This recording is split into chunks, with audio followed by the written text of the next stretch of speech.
Hello everyone, I hope you are doing well. Today we'll talk about how to fix or how to solve the problem of purchases on the application of UNO. Here we go to settings.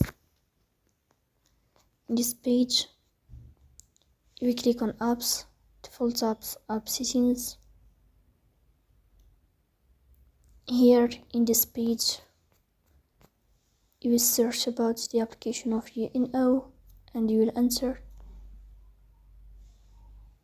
Here in this page of app info, you will go to first stop and you will click OK. Here you will enter to the window of storage. Then you will click on clear cache. In the end, you will turn off your phone and you will restart your phone again to fix that problem. So please don't forget to